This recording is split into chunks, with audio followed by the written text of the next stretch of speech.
Manusia, Dr. Amal Sirajudin, SPOG. Fisiologi sel.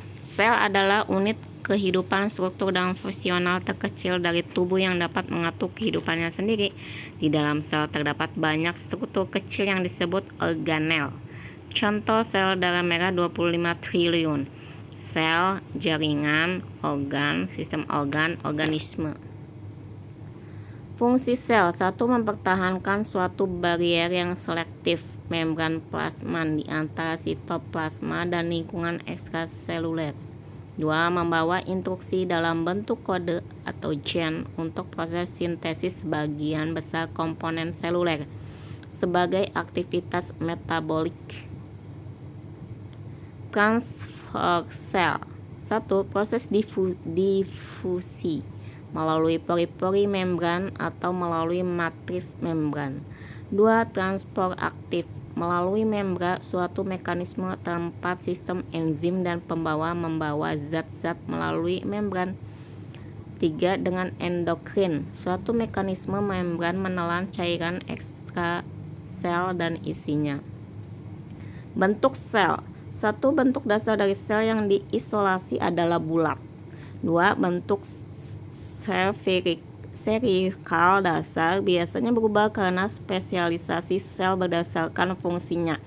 Contoh sel saraf berbentuk bintang dengan prosesus yang panjang. 3. Penggepengan sel terjadi karena kontak dengan permukaan. Ini terjadi akibat penekanan dari banyak permukaan. Ukuran sel. Sel tubuh manusia yakni sel mikroskopik yang berdiameter sekitar 10 sampai dengan 70.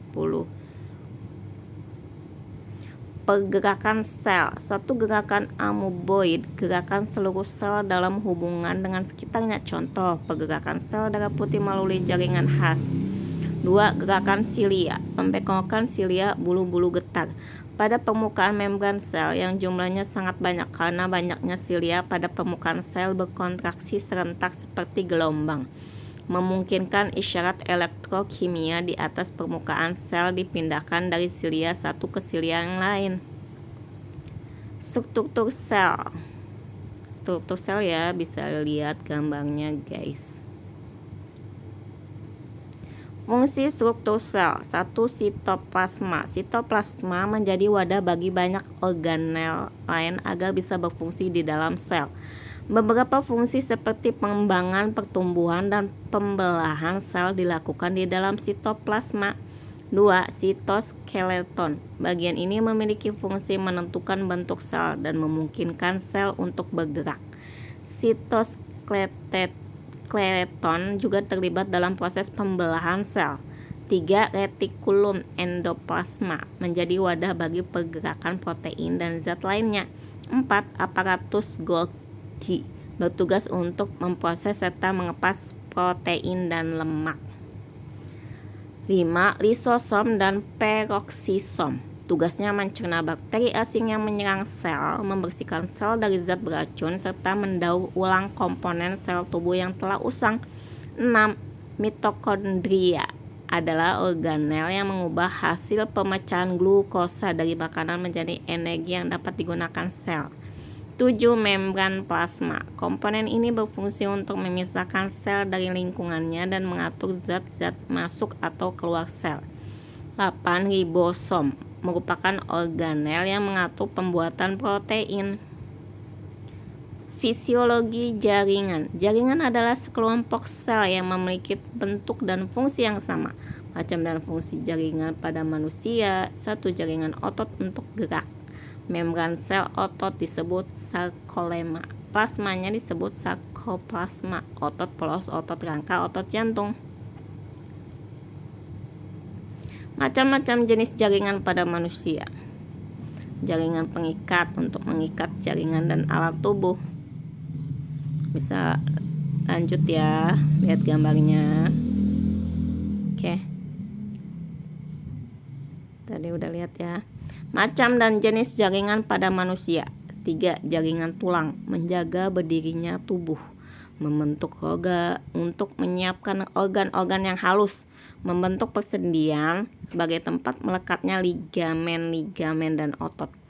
Jaringan tulang rawan kartilago, penutup ujung-ujung tulang, pada embrio sebagai penyangga sementara akan merubah tulang keras sebagai penyangga misal tulang hidung, penyambung antara tulang misal sendi-sendi.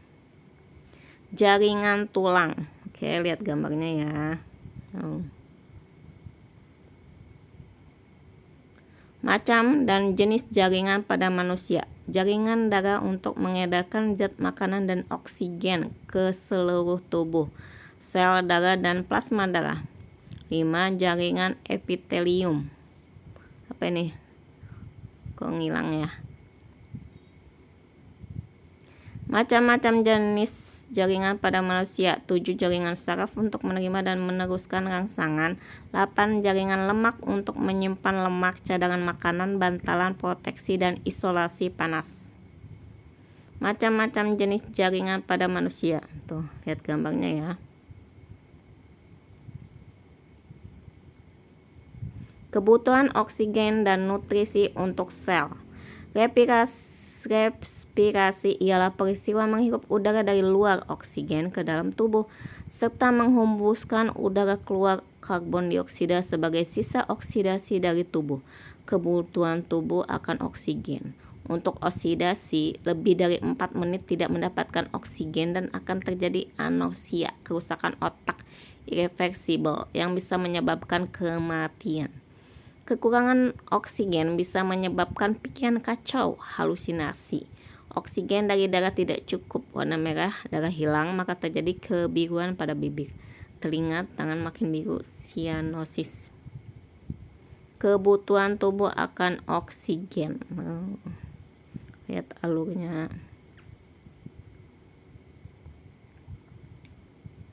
Nutrisi untuk sel dari cairan intraseluler dan cairan interstisial yang mengelilinginya. Sel memisahkan zat-zat kimia seperti asam amino yang kemudian dibentuk menjadi bahan yang sangat kompleks, yaitu protein yang membentuk protoplasma. Sel merupakan unit sangat aktif yang menyerap makanan dan mengasimilasi bahan makanan yang kita makan. Oke, terima kasih.